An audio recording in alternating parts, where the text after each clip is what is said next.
Hello everyone, आज हम करेंगे class 9th artificial intelligence half yearly examination 2024-25 subject code 417 के MCQ questions.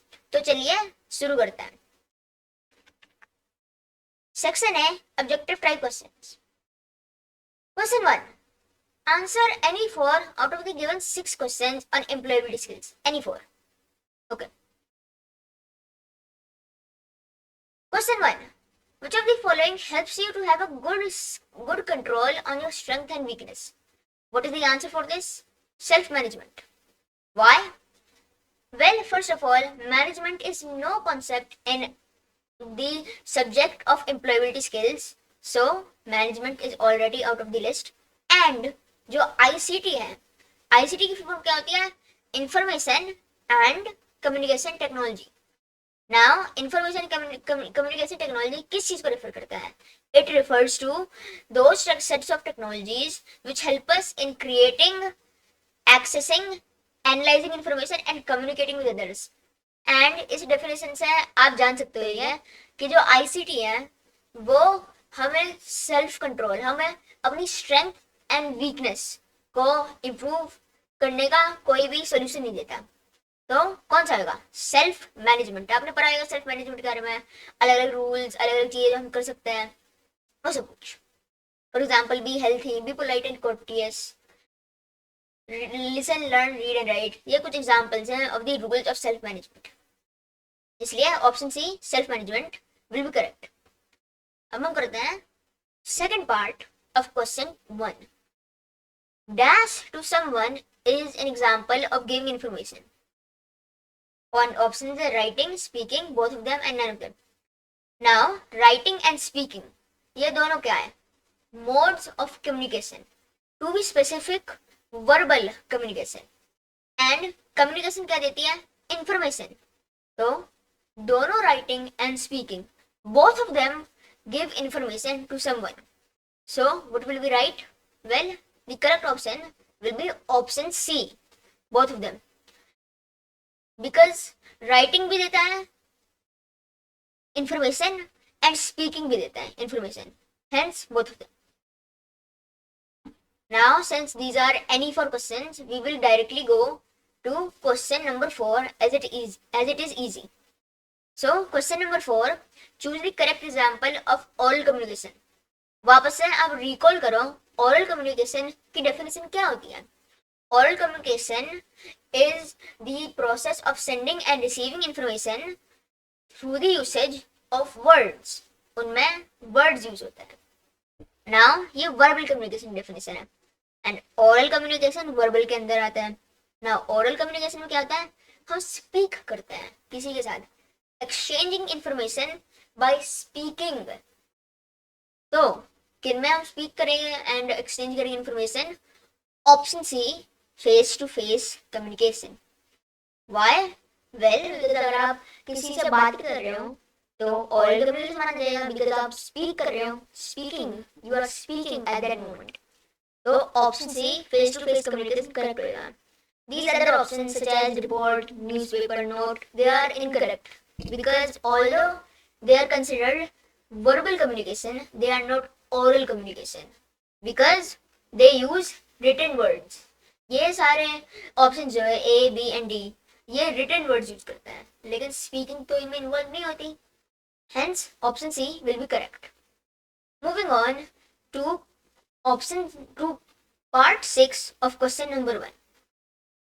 Which of the following is used for managing the use of primary and secondary memory without the interference of the user? इनमें से कौन सा use होता है primary and secondary memory को manage करने के लिए? Obviously, memory management. All of these are different. They manage different things. So, as the name implies, memory management जो है वो primary and secondary memory दोनों को manage करता है without the interference of the user. So, option A is correct. Now, let us move on to question number 2. Answer any 5 out of the given questions. 1 multiply 5 equals 5 marks. 5 marks का है total. ठीक है। तो first part of this question, when was the AI Dartmouth conference now आप सब ने पढ़ा होगा इन एवोल्यूशन ऑफ एआई कि जो जॉन मैकार्थी है, जॉन मैकार्थी, उन्होंने क्या करा था, उन्होंने coin करा था the term, he coined the term artificial intelligence in an academic conference at which college? Dartmouth. Dartmouth. And कौन से साल में करा था आपको ये भी याद होना चाहिए, 1956. He coined the term artificial intelligence at an academic conference in Dartmouth College in the year 1956. So option A correct होगा. Moving on to part 2 of question number 2. This is a program that allows the computer to simulate conversation with a human. एक ऐसा programme है जो AI को enable करता है कि वो एक कन्वर्सेशन को सिमुलेट कर सके. यहाँ पे गलती से स्टिमुलेट लिखा हुआ है लेकिन यहाँ सिमुलेट होना चाहिए, सिमुलेट कर सके विद अ ह्यूमन बीइंग. तो इनमें से कौन सा आएगा? Obviously option B, chatbot. Why option B क्यों होगा करेक्ट? वेल बिकॉज चैटबॉट में सबसे पहले आर्टिफिशियल इंटेलिजेंस का इन्वॉल्वमेंट होता है एंड उसके साथ साथ चैटबॉट में क्या होता है, ज्यादातर कंपनीज किस रीजन से यूज करती है चैटबॉट्स को? ताकि ह्यूमंस अपने क्वेश्चंस को चैटबॉट से सॉल्व कर सके. एंड क्वेश्चंस को सॉल्व करना ये भी तो एक तरीके कन्वर्सेशन होती है. तो option B chatbot will be correct. उसके अलावा थोड़ा सा नेम भी इम्प्लाई करता है कि वो कन्वर्सेशन करता है. After all chatbot. Now moving on to part 3 of question 2. Which among the following is used for data visualization? Now अब वापस से रिकॉल करो, रिमेम्बर करो कि डेटा विजुअलाइजेशन की डेफिनेशन क्या होती है. डेटा विजुअलाइजेशन की डेफिनेशन क्या होती है? It is the process of representing data in a pictorial और graphical format using data visualisation tools. Short में बोले इसमें हम ग्राफिकल और पिक्टोरियल फॉर्मेट में डेटा को रिप्रेजेंट करते हैं. नाउ पाई चार्ट भी डेटा को रिप्रेजेंट करता है ग्राफिकल वे में, बार चार्ट भी करता है एंड एरिया चार्ट भी ये भी करता है. तो क्या आएगा हमारा answer? Obviously option D, all of these. Hence it is correct. Now let's move on to part 4 of this question. Which among the following statements show the correct order of 4W's problem canvas? आप सब तो 4W's के concept जानते होंगे. Who, what, where, why. Who का मतलब जैसे ये जो स्टेक होल्डर्स हैं and those who will develop the AI system. What is to identify if the problem you are trying to solve actually exists. Where में बहुत सारे क्वेश्चंस पूछ सकते हैं such as at which location or point do the stakeholder face these problems. And why है कि जो stake holders है वो बेनिफिट कैसे लेंगे इनका, या सोसाइटी कैसे बेनिफिट लेगी. आप इस कॉन्सेप्ट से तो फेमिलियर रहेंगे. लेकिन हमसे पूछा गया है करेक्ट ऑर्डर क्या है इन सब का. तो करेक्ट ऑर्डर क्या है? करेक्ट ऑर्डर है who, what, where, why. This is the correct order. क्यों? वेल सबसे पहला स्टेप तो है आइडेंटिफाई करना stakeholders and those who will solve the problem. Second step क्या है? प्रॉब्लम को फाइंड करना कि वो एग्जिस्ट करती है या नहीं. वेयर क्या है? अलग अलग क्वेश्चंस को सॉल्व करना जैसे मैंने प्रीवियसली बोल दिया था. एंड व्हाई कैसे बेनिफिट करेगा. इस स्पेसिफिक ऑर्डर में आता है. एंड कौन सा इस ऑर्डर को मैच करता है? कौन सा option? Who, what, where, why. So option B is correct. चलिए अब हम करते हैं part 6 of this question. The method of collecting correct and dependable data to work with is known as. इस मेथड को क्या होता है? इस मेथड को क्या बोलते हैं? वापस से option B data acquisition. Problem scoping में क्या करता है? We frame a problem in such a way that we have a vision to solve it. ये ऑब्वियसली अबव डेफिनेशन को मैच नहीं करता तो वो इनकरेक्ट होएगा. डेटा एक्सप्लोरेशन में क्या करते हैं? हम अपने डेटा को इंस्पेक्ट एंड एनालाइज करते हैं ताकि हम देख सकें कि डेटा कैसा रहेगा, मतलब जैसे कि क्वालिटी ऑफ डेटा, डेटा की क्वालिटी कैसी है. एंड मॉडलिंग में क्या करता है? Well as the name implies modelling में हम एआई मॉडल्स को क्रिएट करते हैं. लेकिन कलेक्ट तो किसमें करते हैं? कलेक्ट कौन से स्टेप में करते हैं? डेटा एक्विजिशन, ये सेकंड स्टेप है. of the AI project cycle. Okay, अब हम करते हैं question 3. Answer any 5 out of the given 6 questions. First part, even IBM Watson's supercomputer comes under the category of dash AI. Well, AI की कितनी category होती है based on intelligence? Three categories होती हैं. Weak AI, strong AI, weak AI, general AI, and strong AI. Now, the strong AI है, it is both fictional meaning that most people estimate that it is not possible. So that's the first thing. And the second thing is that the strong AI होता है वो very hard to develop है. And आपको याद रखना है कि जो IBM Watson सुपर कंप्यूटर था वो कब क्रिएट हुआ था? वो तो क्रिएट हुआ था 2011 में. उसने ही तो बीट करा था जेपर्डी के शो में 2 ह्यूमन कंटेस्टेंट्स को. एंड उस टाइम में इतनी हम आज भी क्रिएट नहीं कर पा रहे स्ट्रॉन्ग आर्टिफिशियल इंटेलिजेंस, तो उस टाइम में तो बात ही अलग थी. उस टाइम में तो और भी प्रिमिटिव टेक्नोलॉजी थी, इसलिए एआई को बनाना और भी मुश्किल था.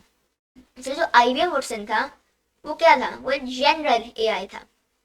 It came under the category of general artificial intelligence. Question 3. A set of data that is used to develop a model to train a computer to perform a task is known as, what is it known as? Data set. Option C. Option A incorrect इसलिए है because option A में बस सिर्फ training data लिखा हुआ है. अगर training data set लिखा होता तो वो करेक्ट ऑप्शन हो सकता था, लेकिन बस ट्रेनिंग डेटा लिखा है. So option C data set will be correct because training data set comes under a data set as well. इसलिए ऑप्शन सी करेक्ट होगा बिकॉज ऑप्शन ए में ट्रेनिंग डेटा लिखा हुआ है ना कि training data set. Part 4 of question number 3. Dash refers to the AI modeling by where the machine learns by itself. ऐसा कौन सा प्रोसेस होता है जिससे मशीन अपने आप से ऑटोमेटिकली लर्न करती है and improves based on its past experiences without being explicitly programmed? Option C machine learning. तो option C machine learning will be the correct option. फिर part 5. Data privacy aims to prevent unauthorized access to data, give individuals control over data, protect data from being lost or damaged, and detect and respond to cyber threats. कौन सा है ना? Option B. It allows the individuals to have control of their data, meaning that if they want, they can prevent unauthorized access to their data or they can provide their data to others. तो option B correct होगा. Now let's move on to part 6. The people who face the stated problem and would be benefit from the solution are termed as. ये कौन से 4Ws principal में आता है? First who, and who की definition क्या है? How identifying the stakeholders or the people who will work on the AI model. Now stakeholder क्या होता है? स्टेक होल्डर कौन होता है? टू बी स्पेसिफिक वो लोग होते हैं who will benefit from the solution. So stakeholders. Option A will be correct. And now let's move on to question number 4. Answer any 5 out of the given 6 questions.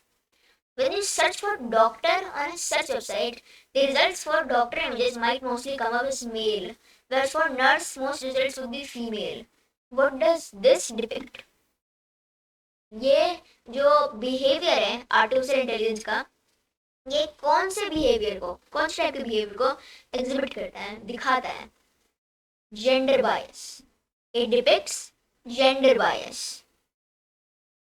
For training भी एक क्या बोलते हैं factor हो सकता है, लेकिन main reason क्या है? मेन रीजन है gender bias. Part 3 of question 4. Rearrange the steps of AI project cycle in correct order.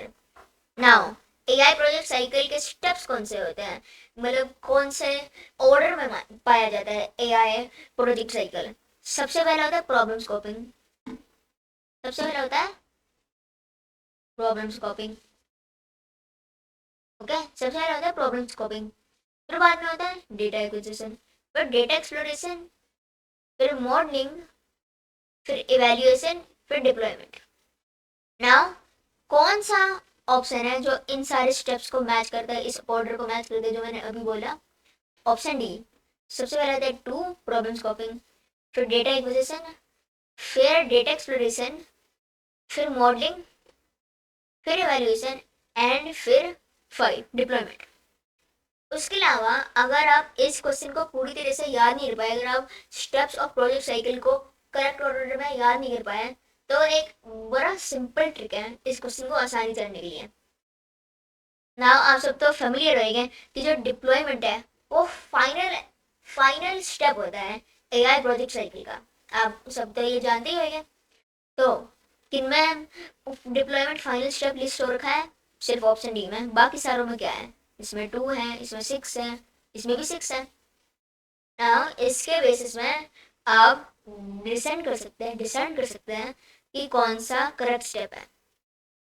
तो ये एक सिंपल ट्रिक है। आप अगले वाले पेपर में भी जो आपके होएंगे उनमें भी अपनी आईज क्लीन रखना इन छोटी चीज़ों से। अगर आपको कोई क्वेश्चन आसानी से याद नहीं है, अगर पूरी तरह से याद नहीं है किसी क्वेश्चन का आंसर, तो आप अगर एक स्पेसिफिक चीज़ याद है आपको एमसीक्यूज में, तो आप देख सकते हो कि कौन से ऑप्शन में वो स्पेसिफिक चीज़ प्रेजेंट है, एंड फिर बाद में उसको देख के आप करेक्ट ऑप्शन को पिक कर सकते हो। एंड ग्रेट लाइकलीहुड है कि आपका ऑप्शन करेक्ट रहेगा, आपका आंसर करेक्ट रहेगा। तो एक टिप है आपके एग्जामिनेशन के लिए, अगर आपका एआई एग्जाम हो भी गया या नहीं हुआ, फिर भी बड़ी बेनिफिशियल चीज़ है। Now let's move on to question number 4. It is an assertion reason type of question. So statement 1, using strong passwords and enabling multi-factor authentication are best practices for cybersecurity. Obviously ये best practices है as they will make you more secure and safe in the online world. तो statement 1 तो correct है. And statement 2, regularly updating software and system with the latest security patches is not, keyword है not, an important cyber security practice. तो statement 2 तो obviously incorrect है। आप अगर ये जानते भी नहीं होंगे फिर भी आप डिसाइड कर सकते हो कि ये इनकरेक्ट रहेगा, बिकॉज अगर ये नेसेसरी नहीं होता, अगर software and security patches necessary नहीं होते, सॉफ्टवेयर एंड सिक्योरिटी पैचेस, तो जो कंपनीज हैं वो सप्लाई भी करती। जैसे कि जो विंडोज है, जो ऑपरेटिंग सिस्टम में यूज़ कर रहा हूँ, अगर ये सिक्योरिटी पैचेस नेसेसरी नहीं होता तो फिर माइक्रोसॉफ्ट सप्लाई भी क्यों कर रही होती है सिक्योरिटी पैचेस को। तो ऑप्शन है तो करेक्ट है, statement 1 I mean, statement 1 is correct but statement 2 is incorrect. तो कौन सा ऑप्शन करेक्ट होगा इसमें? Statement 1 is correct and statement 2 is incorrect, hence option A is correct. Let's move on to question part 5 of this question. Identify the correct representation in a system map. एक system map में correct represent कौन सा option करता है? Option A, जो circles है they represent the elements of a system map and the arrow lines represent the relationship of the system map. जैसे कि ये एक रफली में ड्रॉ करा है circles and these are the dotted lines, not the dotted lines, the arrow lines.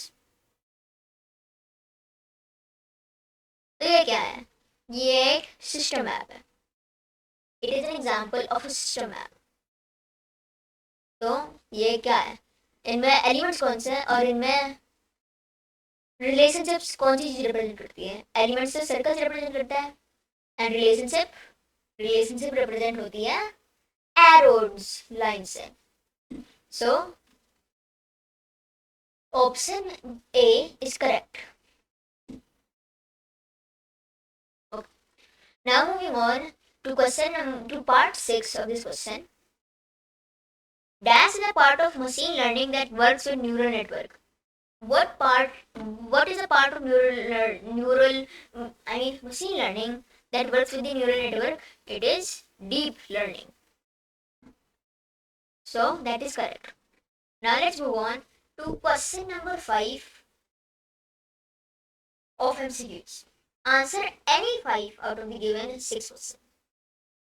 First one is overfitting is a type of modeling error which results in the failure to predict future observations effectively or fit additional data in the existing model. Options are yes, no, maybe and can't say. कौन सा correct रहेगा? Option A, क्योंकि जो overfitting है वो एक modelling error है जिससे जो फ्यूचर प्रेडिक्शन है एआई की वो एक्यूरेटली एंड इफेक्टिवली प्रिडिक्ट नहीं हो सकती. So option A will be correct. Yes. Part 2. Which of the following does not use AI? इनमें से कौन सा AI को नहीं यूज करता? ऑप्शन है गूगल मैप्स, फिर फेसबुक, फिर automatic washing machine and option D है स्नैपचैट. नाउ आप सब पहले से जान गए होंगे इसका आंसर क्या आएगा. Option C atomic washing, not atomic, automatic washing machine. Why? Well, सबसे पहले जानने के लिए कौन सा एआई यूज नहीं करता, हम जानते हैं कौन से ऑप्शंस एआई को यूज करते हैं. जो गूगल मैप्स है वो एआई को यूज करता है. कैसे? वेल, जब हम उसमें स्टार्ट बटन दबाते हैं एंड वो हमें डायरेक्शन दिखाता है, तो जो गूगल मैप्स है वो आर्टिफिशियल इंटेलिजेंस को यूज करता है ताकि आप लिए बेस्ट रूट को ढूंढ सके. Best route as in the fact that it will take the least amount of time to go through that route. It has the least amount of traffic. It is the safest route. All of these. So it uses artificial intelligence for this. It also uses artificial intelligence to estimate the time remaining before you reach your destination. तो Google Maps AI use करता है. और Facebook कैसा artificial intelligence use करता है? Well, जो आपको कभी कभार उसमें जब आप फेसबुक चलाते हो तो आपको कभी कभार सजेस्टेड फ्रेंड्स दिखते हैं, सजेशंस मिलती है फ्रेंड्स की या सजेस्टेड वीडियोस मिलती हैं, तो वो भी आर्टिफिशियल इंटेलिजेंस का एक एग्जाम्पल है. उसके साथ साथ फेसबुक में जो एडवर्टाइजमेंट्स होते हैं, आप सब तो फेमिलियर होंगे with the concept of targeted advertising की आपके इंटरेस्ट के बेसिस में आपको एडवर्टाइजमेंट सर्व किए जाते हैं, एड सर्व किए जाते हैं. तो वो भी तो यहाँ से होता है. फेसबुक आपकी एक्टिविटीज और आपके इंटरेस्ट को डिसाइड करता है using AI and then it serves you the appropriate ads. जो एड्स जो आपको मोस्ट लाइकली पसंद आएंगे, जो जिनसे सेल होने के चांसेस बहुत ज़्यादा होंगे, वो सर्व करता है फेसबुक. किसकी मदद से? Artificial intelligence AI. And finally Snapchat कैसा आर्टिफिशियल इंटेलिजेंस यूज करता है? वेल, जो स्नैपचैट में फिल्टर्स होते हैं, फॉर एग्जाम्पल डॉग फिल्टर आप सब जानते होंगे, वो सारे फिल्टर्स या एक ग्लासेस वाला फिल्टर, वो जो फिल्टर्स होता है वो एआई को यूज करते हैं ताकि वो आपके फेस को मॉडल कर सके और जान सके कि जो एलिमेंट्स हैं उन फिल्टर्स के वो किधर जाए. फॉर एग्जाम्पल एआई की मदद से जो डॉग फिल्टर है वो डिसाइड कर सकता है कि आपने अपना माउथ कब खोल रखा है, कब बंद कर रखा है. या ग्लासेस वाला फिल्टर जान सकता है ग्लासेस किधर फिट करना है, ये सब कुछ. ये ग्लास का साइज कितना होना चाहिए. तो ये सारी चीज़ें यूज करती है एआई को. लेकिन जो ऑटोमेटिक वॉशिंग मशीन होती है उसका तो आर्टिफिशियल इंटेलिजेंस का कोई भी यूज नहीं है. चाहे उनमें मैनुअल लेबर नहीं लगता ऑटोमेटिक वॉशिंग मशीन में, लेकिन एआई तो यूज नहीं होता उनमें किसी भी तरीके से. तो पार्ट 2 ऑफ क्वेश्चन नंबर 5 का एक्सप्लेनेशन ये है and option C will be the correct option. Part 3. Customer reviews are an example of which type of data? It is an example of quantitative data. Why? Because quantitative data includes surveys, interviews and observations. And जो surveys and interviews हैं, जो customer reviews है, वो भी तो एक type का सर्वे ही है. जो आपके कस्टमर्स है वो आप अलग अलग क्वेश्चंस को आंसर करते हैं ताकि वो रिव्यू कर सके आपके प्रोडक्ट को. अमेजोन में जैसे कि अमेजोन में एक साइड में ऑप्शन दिया जाता है रिव्यू के लिखने के साथ, टेक्स्ट में लिखने के साथ, जो लोग यूज कर सकते हैं जिनसे वो बता सके कि क्वालिटी कैसी है प्रोडक्ट की, या वैल्यू फॉर मनी है या नहीं, या डज इट लास्ट और नॉट. इन सारी चीज़ों को फिल कर सकते हैं. वो भी एक टाइप का सर्वे है. एंड सर्वेज किस चीज़ में आता है? Quantitative. So option A is correct. Let's move on to part 4. Information about 3 games are given below. Identify the game and the respective domain. One, the players of this game have to guess what the opponents will choose and make an appropriate shape to defeat them. Two, this is a simple 20 questions game in which the players can ask 20 yes and no questions to identify the animal. And option 3, not option 3 but third part, in this game the computer asks the player to find the objects that match certain images within a time limit. Now जो आपकी artificial intelligence की book है उसमें अलग activities होगी जो आपको अलग अलग गेम्स खेलने के लिए बोलती हैं जो आर्टिफिशियल इंटेलिजेंस को यूटिलाइज करता है। एंड उसके साथ साथ जो ये डोमेन्स यूज करते हैं आर्टिफिशियल इंटेलिजेंस के वो भी बताते हैं। तो जो इमोजी स्कैवेंजर हंट है, जो मिस्ट्री एनिमल्स है, यहाँ पे और भी टाइप के गेम्स है, वो कौन से डोमेन्स को यूज करता है? वेल सबसे पहला गेम हमें आपको सबसे पहला स्टेप इस क्वेश्चन को सोल्व करने का क्या है? गेम्स को आइडेंटिफाई करना। फिर तो आप उनकी डोमेन को आइडेंटिफाई करोगे। तो सबसे पहला गेम कौन सा है? Rock paper scissors. And second वाला गेम कौन सा है? Mystery animal. And finally third option कौन सा है? थर्ड वाला गेम है इमोजी स्कैवेंजर हंट। फिर बाद में रॉक पेपर सीजर जो है डेटा साइंस में यूज करता है, मिस्ट्री एनिमल को नेचुरल लैंग्वेज प्रोसेसिंग यूज करता है, emoji scavenger hunt computer vision use करता है। तो कौन सा ऑप्शन करेक्ट रहेगा? Option D, as all the criteria are met. Now ये कब होएगा करेक्ट? वैसे ये भी एक वैलिड तरीका है निकालने का कि ये करेक्ट ऑप्शन है या नहीं, लेकिन एक अल्टरनेट तरीका भी है जिससे आप बड़ी आसानी से निकाल सकते हो, चाहे अगर आपको याद भी नहीं रहेगा कि कौन सा डोमेन किसका है, आपको सारे गेम्स के नाम भी याद नहीं रहेगा, बस एक गेम का नाम याद रहेगा, फिर भी आप आसानी से निकाल सकते हो। मैं बता कौन सा तरीका है वो। आप फाइनल पार्ट को देखो, इस वाले पार्ट को 3। In this game the computer asks the player to find the objects that match certain images within a time limit. Now ये ऑब्वियसली इमोजी स्कैवेंजर हंट है। एंड इन सारे ऑप्शंस में इमोजी स्कैवेंजर हंट किधर लिख रखा है? First option में सबसे पहला गेम लिस्ट हो रखा है, वो इनकरेक्ट है। सेकंड ऑप्शन में थर्ड गेम लिस्ट हो रखा है, rock paper scissors. And second है emoji scavenger hunt. And C वाले ऑप्शन में थर्ड गेम लिस्ट क्या हो रखा है? Mystery animal. बस कौन से ऑप्शन में हो रखा है? डी ऑप्शन में। डी ऑप्शन में इमोजी स्कैवेंजर हंट को थर्ड गेम लिस्ट हो रखा है। इसलिए आप इस वाले तरीके से, चाहे आपको ये क्वेश्चन पूरी तरह से याद भी नहीं होएगा, आप आसानी से निकाल सकते हो। याद का मैंने आपको पहले क्या बताया था कि अगर आपको एक क्वेश्चन पूरी तरह से नहीं आता लेकिन एक इंफॉर्मेशन का पार्ट बताया आप, तो जो ऑप्शन जो उस इंफॉर्मेशन को सब बहुत एक्यूरेटली मैच करता है वो करेक्ट हो सकता है। इसलिए ये वाला पार्ट सॉल्व हो गया इस क्वेश्चन का। अब हम मूव ऑन करते हैं टू पार्ट 6। अगर आप चाहो पार्ट 5 भी कर सकते हो, लेकिन part 6 is much easier. Which of the following is an example of secure connection? इनमें से सिक्योर कनेक्शन का एग्जाम्पल कौन सा है? HTTPS website. HTTPS वेबसाइट सबसे पहले है HTTP क्या है? HTTP एक एक्रोनिम है। Acronym meaning short form. And किस चीज की शॉर्ट फॉर्म है HTTP?